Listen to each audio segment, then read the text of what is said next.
ጾረቶ በከርሳ በሆዷ ተሸከመችው። በስመ አብ ወወልድ ወመንፈስ ቅዱስ አሐዱ አምላክ አሜን። በዓለም ላይ የምትኖሩ ኦርቶዶክሳውያን የእግዚአብሔር ልጆች ሰላም እግዚአብሔር ይብዛላችሁ። መጋቢት 29 ቀን ጽንሰቱ ለመድኃኔ ዓለም። መጋቢት 29 ቀን እንደሚታወቀው ይህን ዓለም ካለመኖር ወደ መኖር እግዚአብሔር አምላክ አምጥቶ የፈጠረበት ቀን ነው። መጋቢት 29 ቀን ዓለም የተፈጠረበት ቀን ነው። መጋቢት 29 ቀን የተፈጠረው ዓለም በ7 ዓመታቸው ግንቦት ወር ወይም 6 በለስን ሔዋን ቆርጣ በመብላቷና አዳምን በማብላቷ ምክንያት እግዚአብሔር እና ሰው ተጣሉ። ሰውና እግዚአብሔር ተጣልተው 5500 ዘመን ቅጣት ተፈረደባቸው። ከሰው አቅም አንጻር 5500 ዘመን ቅጣት ቀላል አይደለም። ቅጣቱ ደግሞ በውስጡ እርግማንም ነበረበት። ሰይጣን በእባብ ተሰውሮ ሔዋንን በማሳቱ በልቡ እንዲድህ አፈር እንዲበላ ጭንቅላቱ እንዲደበደብ ተረግሟል። አዳም የሔዋንን ድምፅ በመስማቱ ከሱ የተነሳ መሬት እሾህ አሜከላ እንዲበቅልባት የሰው ልጅ ደክሞ ጥሮ ግሮ በወዙ እንዲበላ ተደርጓል። ሶስተኛው ሔዋን የሰይጣንን ድምፅ በመስማቷ ኖራዊ ሂደቷ እንዳይቋረጥ ይልቁንም በምትወልድበት ጊዜ ጭንቅና ጣዕር እንዲኖርባት ተደርጓል ማለት ነው። ስለዚህ ይህ የሆነው ሰው እግዚአብሔር ስለበደለ ነው ማለት ነው። እና ይሄ መጋቢት 29 ቀን በመጀመሪያው ዓለሙ የተፈጠረበት ነው ማለት ነው። በሁለተኛ ዓለምን ለማዳን ጸዋሬ ዜና ተሸካሚ ቅዱስ ገብርኤል፣ ዜና ተቀባይ ድንግል ማርያም ሆና ወበሳድስ ወር ተፈነወ ገብርኤል መልአከ እምኀበ እግዚአብሔር። የሉቃስ ወንጌል ምዕራፍ 1 ቁጥር 26 ላይ በስድስተኛው ወር ይላል። አንደኛ ስድስተኛው ወር መስከረም 26 የኤልሳቤጥ ፀንሳ ነበርና 6 ወሯ ስለሆነ የኤልሳቤጥ ጽንስ ነው። ሁለተኛው 5500 ዘመን ሲፈጸም መጥቻ አድንሃለሁ ብሎ ነበርና በስድስተኛው ክፍለ ዘመን መጥቶ ማዳኑ ነውና። ሌላኛው ሶስተኛው ስድስተኛው ያለው ሐና የተገኘችው ከስድስተኛ የዘር ሐረግ ተገኘች። ከሐና ድንግል ማርያም ተገኝታለች። ከድንግል ማርያም አምላክ ተጸንሷልና በስድስተኛው ወር የሚለው ይህንን ነው ማለት ነው። እና ቅዱስ ገብርኤል ከሰማይ ከማን ከእግዚአብሔር ወደ ማን ወደ ገሊላ ወደ ማን ወደ ዮሴፍ ቤት ወደ ማን ወደ ድንግል ማርያም መጣና ጸጋን የተመላሽ አላት። ደስ ይበልሽ አላት። ከሴቶች ተለይተሽ የተባረክሽ ነሽ አላት። መርገመ ሥጋ መርገመ ነፍስ ያልወደቀብሽ ይልቁንም በረከተ ሥጋ በረከተ ነፍስ የምታሰጭ ነሽ አላት። እነሆ አንቺ ከሦስቱ አካል አንዱን አካል አምላክን ትወልጃለሽ፣ ወልድን ትወልጃለሽ። በድንግልና ጸንሰሽ በድንግልና ወልደሽ አምላክን ለዓለም ታስረክቢያታለሽ አለ። ይህን እንግዲህ የዛሬውን ድጓ እንውሰደውና መጋቢት 29 ቀን ዛሬ በቤተ ክርስቲያናችን አስተምሮ ቅዳሴው ግዕዝ የመጣው ቅዳሴ በአጠቃላይ ዛሬ እዝል ይሆናል ማለት ነው። ምንድን ነው ከተባለ እነሆ ቃል ድንግል ማርያም ስጋ ጋር የተዋሃደበት ማለትም መለኮትና ስጋ የተዋሃዱበት ቀን ተዋህዶ። አዎ የመለኮትና የስጋ ተዋህዶ የሰው አምላክ መሆን የአምላክ ሰው መሆን የተፈጸመበት ቀን ስለሆነ ግዕዝ ሳይሆን ዛሬ እዝል ይባላል ማለት ነው። ቃለ እግዚአብሔሩም እዝል ነው ማለት ነው። ይህን እዝሉን እንናገረው አጠር መጠን እናድርገን ማለት ነው። ምን ይላል? ቀዳሚሁ ቃል ነሳ መሬተ፣ የመጀመሪያው ቃል መሬትን ያዘ ይላል። የትኛው ቃል? ሰማይና ምድርን የፈጠረ ሳህሉ ለእግዚአብሔር መላ ምድረ ወበቃለ እግዚአብሔር ጸና ሰማያት። በእግዚአብሔር ቃል ሰማያት ጸኑ ይላልና ሰማያት የጸኑበት እስመ ውእቱ ይቤ ወኮኑ ወውቱ አዘዘ ወተፈጥሩ፣ በቃሉ ይሁኑ አለ ሆኑ። ይህ ቃል መሬት ያዘ። መሬት ማለት ሰው ማለት ነው። ከሰው ተገኘ ማለት ነው። አዎ ይህን ነው የሚለው። ቀዳሚሁ ቃል ነሳ መሬት ምድር ይላል። ከምድር መሬትን ያዘ ማለት እነሆ ሰው የተገኘው ከአራት ባህሬ እሳት፣ ነፋስ፣ ውሃ፣ መሬትን ያዘ። ይህንን ነው አዳምን ሆነ ማለት ነው። እሱም አስቀድሞ ተናግሯል። አዳም ከእኛ እንደ አንዱ ሆነ ማለት ወልድ የአዳምን ስጋ እንደሚለብስ አስቀድሞ ተናግሮ ነበርና መሬት ነሳ መሬተ እምድር ከምድር መሬትን ወሰደ ማለት ሰው አንድ ጭብጥ አፈር ተወስዶ የተፈጠረ ስለሆነ ሰው ሆነ ማለት ነው። አጠር አድርገን ነው የምናየው። ወለሃኮ ለአዳም በዘዚያሁ አርአያ ወአምሳል አስቀድሞ ኦሪት ዘፍጥረት ምዕራፍ 1 ቁጥር 26 ላይ በራሱ አርአያና አምሳል ልኮት ነበር ማለት ፈጥሮት ነበር። ምን ብሎ በምድር ላይ ብዙ ተባዙ ወምልኡ አለ ምድርን ምሉ ብሎ አስቀድሞ ልኮት ነበር ማለት ፈጥሮት ነበርና ይልቁንም በዚህ ዓለም ኑር ብሎት ነበርና መጣና የቀዳማዊ ቃል ምን ሆነ? እነሆ መሬትን ያዘ፣ አዳም ሆነ፣ ዳግማዊ አዳም ተባለ ማለት ነው። ይቀጥልና ምን ይላል? ርየ በውስቴቱ ብእሲተ ከመ ባሕሪ ጽዱይተ ወበሬተ እግዚአብሔር አስቀድሞ ከአዳም ጎን ማንን አየ? ሔዋንን አየ። ምን ይላል? በአዳም ላይ እንቅልፍ አመጣበት። እንቅልፍ ካመጣ በኋላ አንድ አጥንት ወሰደ። አጥንቷን ቀረጸና ሴት አድርጎ አመጥቶ ለአዳም ሰጠው። ምን አለ አዳም? ምንድን ነው ያለው? ዛቲ አጽም ማጽም የተኮነኒ ብእሲተ፣ ይቺ አጥንት ከራሴ ተገኝታለችና ሚስት ትሆነኝ ብሎ ለራሱ አደረጋት። ርየ ብእሲተ ማለት ይችን ነው ለመጀመሪያ ጽዱተ ወበሬተ። እንደገና ደግሞ ማርያም እሰትሐት ውስተ ከርሱ ለአዳም ከመ ባሕሪ ጸዓዳ፣ በቀዳማዊት ሔዋን ዳግማዊት ሔዋን።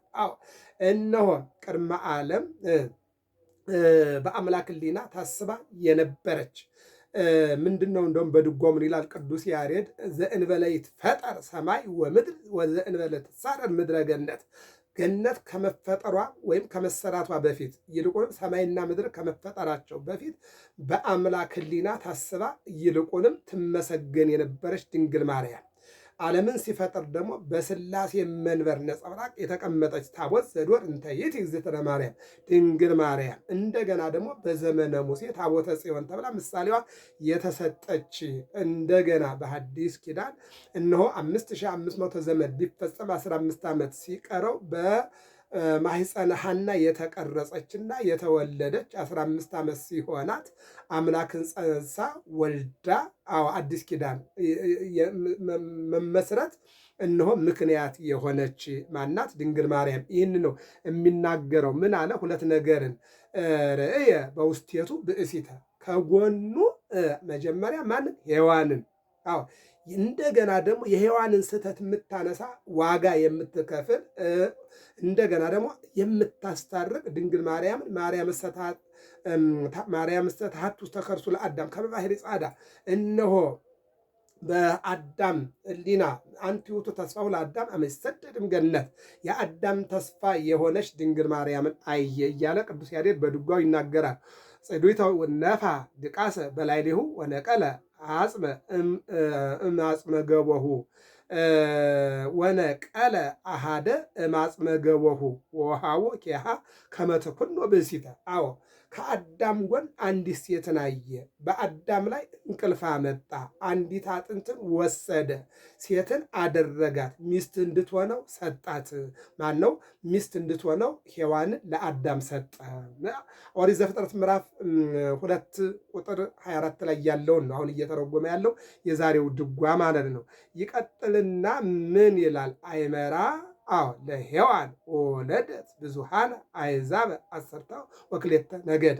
አዳም ሔዋንን አወቃት፣ 12ቱ ነገደ እስራኤልን ምን አለች? ወለደች። አዳም ሔዋንን አወቃት፣ ብዙ ልጆችንም ወለደች ብሎ ያመጣል ማለት ነው። ከዚህ በኋላ ምን ይላል? እምሊቃነ ካህናት ይጸውሩ ኪያሃ ብእሲተ ከመ ባሕሪ ጽዱተ ወበሬተ ለውሉደ ሰብእ ትኩን መድኃኒተ። ከካህናት ከሊቃነ ካህናት እነሆ ኪያሃ ይጸውሩ ኪያሃ ብእሲተ፣ እሷን ያመሰግናሉ ያወድሳሉ። ማንን? ድንግል ማርያም እመቤታችን። ከመ ባሕሪ ጽዱተ ወበሬተ እነሆ በአምላክ ባሕሪ እነሆ ንጽሕት ብሬት የሆነች እነሆ የሰው ባህሪ በኃጢአት ምክንያት ከ7 ዓመት በኋላ እንከን ቢገጥመው እመቤታችን ግን ከሰው ባህሪ ከዚህ ኃጢአት ከሚቃወመውና ኑሮ ከሚቃወመው ከሚወጣው ከሚወርደው ለየና ንጹሕ ባህሪ ያደረጋት እሷን ለውሉደ ሰብእ ትኩን መድኃኒተ፣ ለውሉደ ሰብእ ለሰው ልጆች መድኃኒት ትሆን ዘንድ አዘጋጃት ይልና እምሊቃነ መላእክት አዎ ፈነወ አሃደ ሀበ ማርያም ዘይዜኑ ቃለ ትፍሲት ይላል። ከመላእክት አንዱን ደስታን የሚነግራት የሚያበስራት አንዱን ላከላት። መቼ? መጋቢት 29 ቀን። ምንድን ነው? ማርያምሰ ሀለወት ተአቅብ ዘንተ ኩሎ። ማርያም ግን ሁሉን ነገር አንድም ማርያምስ ሁሉም በልቧ ተጠብቀው ነበር ይላል። ምንድን ነው እሱ? ግንቦት 1 ቀን ተወለደች። 3 ዓመት በእናት አባቷ ቤት ቆየች። በ3 ዓመቷ ወደ ቤተ መቅደስ ገባች። በቤተ መቅደስ 12 ዓመት ቆየች። አጠቃላይ ዕድሜዋ 15 ዓመት ይሆናል። በ15 ዓመቷ የሚገርመው ነገር አይሁድ ለምቀኝነት አያርፉምና መጀመሪያ ልውሳነ ሥጋ አጋንንት ከ300 ያላነሱ በቤተ መቅደስ ገብተው እንዲያቃጥሏት ተሞክሮ ነበረ። ያም አልሆነም፣ አልተሳካላቸውም። ያ አልሳካላቸው ሲል እንደገና ወደ ዕድሜዋ መጡ። ምን አሉ? ዕድሜዋ አዎ ትልቅ ነውና 15 ዓመት ሆኗልና ከቤተ መቅደሳችን ትውጣልን ብለው እንድትወጣ አዎ ጠየቁ ይለናል። እንደውም ምንድን ነው የሚለው? በቤተ መቅደስ አዎ ፋኑኤል የተባለ መልአክ ምግብና መጠጥ እያቀረበ ኡራኤል የተባለ መልአክ እያነጋገራት፣ ሌሎች መላእክት ደግሞ እያመሰገኗት፣ ሌሎች መላእክት ደግሞ እየሰገዱላት፣ ሌሎች መላእክት ደግሞ እየጠበቋት ኖረች ይለናል። ዘካርያስን አስወጣልን ብለው ሲጠይቁት ዘካርያስ ገብቶ እንዴት ትሆኛላት? እሷም አኮኑ አንተ አቡዬ ወአንተ እሜዝሃሎ ከምታይተ እግዚአብሔር፣ ከእግዚአብሔር በታች ያለኸኝ አባቴም እናቴም አንተ ነህ። አንተ ወደ እግዚአብሔር አመልክትልኝ እንጂ እኔ ምን አውቃለሁ አለችው። እዚህ ጋር ታስተምረናለች። ካህናት ለእግዚአብሔር ቅርብ እንደሆኑ መምህር ሆና እመቤታችን ለእኛ ታስተምራለች ማለት ነው። ወደ ጌታ ቢያመለክት ከነገደ ይሁዳ ሚስቶቻቸው የሞቱባቸውን ካህናት በትር ሰብስበህ በቀዳማይ ሰዓተ ሌሊት ቤተ መቅደስ አግብተህ በቀዳማይ ሰዓተ መዓልት አውጣው፣ ምልክትም አሳይሃለሁ አለው ይላል። ምልክት አሳይሃለሁ አለው ይላል። አሳድሮ ቢያወጣው ኦ ዮሴፍ ቀባ አዎ ለማርያም ፍርትከ። እሱም ምን ይላል? ዮሴፍን አዎ ከዚህ ሁሉ የሚገርመው ነገር በትር በዮሴፍ በትር ላይ ልዩ ድንቅ የሆነ ምልክት ተገኝቷል። ምንድን ነው የሚለው? ሰብስበህ በቀዳማይ ሰዓተ ሌሊት ቤተ መቅደስ አግብተህ በቀዳማይ ሰዓተ መዓልት አውጣው ምልክት አሳይሃለሁ አለው ይላል። እሱም የ1985 15 ዓመት 15 ቁጥር የጎደለው ለ2000 ማለት ነው። 15 ቁጥር የጎደለው 1985 ካህናትን በትር ሰብስቦ እንዳዘዘው አሳድሮ ቢያወጣው የዮሴፍ በትር ላይ ጽሑፍ ተጽፏል ማለት ነው። ዮሴፍ ሆይ እጮኛህን ማርያምን ጠብቃት በሚል በዮሴፍ በትር ላይ ተገኝቷል። በጣም ቢጣጣሩ ለዮሴፍ ደርሶታል። ርግብም መጣ አርፋበታለች ማለት ነው። በዚህ ምክንያት ጠብቅ አለው ወይም ሰጥቶታል። ተቀብሎ ወደ ናዝሬት ይዟት ሄደ፣ በቤቱ አስቀመጣት ይላል። አስቀመጣት። ይህንን ነው የሚናገረው። ማርያምሰ ታቅብ ዘንተ ኩሎ ይለናል። ዝቄ ውእቱ ገብርኤል ዘዜነዋ ጥዩቀ። አዎ አሁን በዚህን ጊዜ ነው ዮሴፍ ለንግድ ሄደ። እሷ ግን ከዕለታት በአንድ ቀን ይላል። ከዕለታት በአንድ ቀን ምንስ ቢሆን ሴት አይደለሁምን ብላ በአጭር ታጥቃ ገንቦዋን ነጥቃ ውሃ ልትቀዳ ሄደች ይላል። ከዚያም ሴቶች ውሃ ሲቀዱ የተጠማ ውሻ ሲያለከልክ አገኘችው። ውሃው የጉድጓድ ውሃ ነበረና ምን ነው ወደ ሰዎቹ ዘወር ብላ አታጠጡትምን? ውሻው እኮ የእግዚአብሔር ፍጡር ነው ብላ ጠየቀቻቸው። መቼ እኛ ስራ ፈት ቤተፈትነን እኛስ ለባሎቻችን፣ ለልጆቻችን፣ ለቤተሰቦቻችን እናስባለን። አንቺ ግን ይህ ሁሉ አዎ የለሽምና አንቺ አጠጭው አሏት። አያይዘውም የአምላክ እናት የሚሉሽ ትንቢት የሚነገርልሽ ሱባኤ የሚቆጠርልሽ አንቺ ትሆኛለሽ እያሉ ተዘባበቱባት ይላል። ይህንም መንፈስ ቅዱስ አፋቸውን ከፍቶ ፊታቸውን ጸፍቶ እንደነገራቸው ይታወቃል። የሚገርመው ነገር በዚህን ጊዜ ነው ቅዱስ ገብርኤል መጣና አልወሲሶ በእዝና ሁሎ ዘላኮ ነገራ የተላከውን ነገር ነገራት ይለናል። እንጨርሰው ድጓውን። ዝኬ ውእቱ ገብርኤል ዘዜነዋ ጥዩቀ። አዎ ሰበከላቲ ወይቤላ ትወልድ ይወልደ ትወልጃለሽ አላት።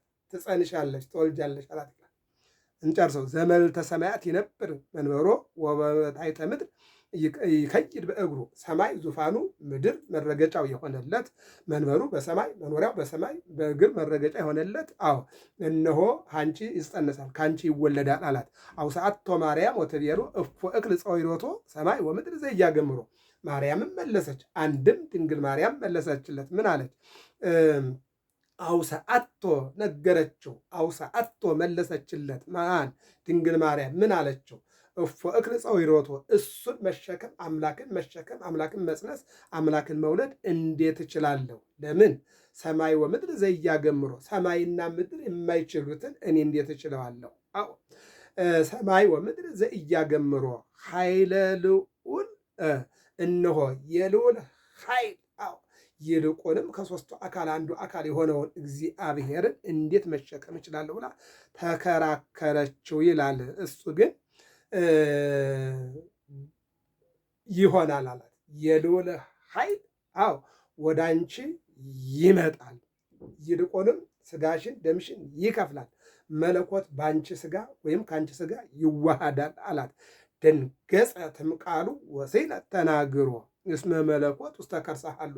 ይህን ሲናገራት መለኮት ይመጣል ከአንቺ ስጋ ይዋሃዳል ሲላል ደነገጠች ይላል። ደነገጠች ይልና ምን አለ? ተናገራ አዎ ሃሎ አዎ ኢየሱስ ተናገራ በቃሉ ከሰተላቲ ምስጢራተ ኩሉ እግዚአብሔር ራሱ አዎ ከሷ የሚያድረው የሚወለደው የሷን ጡት የሚጠባው በሷ ጀርባ የሚታዘለው እነሆ እግዚአብሔር ምስጢር ገለጠላትና በአንደበቷ እንዲህ ብላ ተናገረች። ተፈስሐ በነፍሳ ጾረቶ በከርሳ ተወልደ አንበሳ እጓለ አንበሳ ወልድ ዘይሰሪ አበሳ።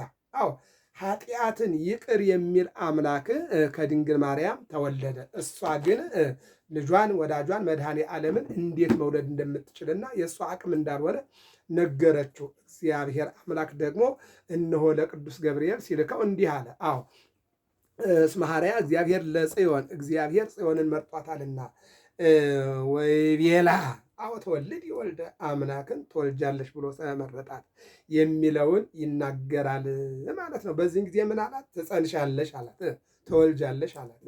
እፎ ይከውነን ዘትቤለኒ እንዘ ኢያእምር ብእሴ እነሆ ወንድ ስለማላቅ ይህ እንዴት ይሆናል ብላ ስትነግረው መንፈስ ቅዱስ ይመጽእ ላዕሌኪ ኃይለ ልዑል ይጼለኪ እነሆ መንፈስ ቅዱስ ወደ አንቺ ይመጣል የልዑል ኃይልም ይጋርድሻል። አዎ ከአንቺ የሚወለደው ከሦስቱ አካል አንዱ አካል ወልድ ነው አለና አስረዳት። አሁንም አላመነችው። ከብሉይ ኪዳን አብርሃምን ሳራን አመጣ፣ ከአዲስ ኪዳን ኤልሳቤጥን 6 ወሯ ነው አላት። ለዚያውስ ለእግዚአብሔር የሚሳነው ነገር ምን አለ ሲላት ይኩነኒ በከመ ትቤለኒ እንደ ቃልህ ይደረግልኝ አለችው። ጾረቶ በከርሳ በዚህን ጊዜ መንፈስ ቅዱስ መጣ፣ ስጋዋን ከፈለ፣ ደሟን ከፈለ። ቃል አዎ መለኮት ከስጋዋ ተዋሃደ። በዛሬው ቀን መጋቢት 29 ቀን ዓለም በተፈጠረበት ዕለት መድኃኔ ዓለም ከድንግል ማርያም ተጸነሰ።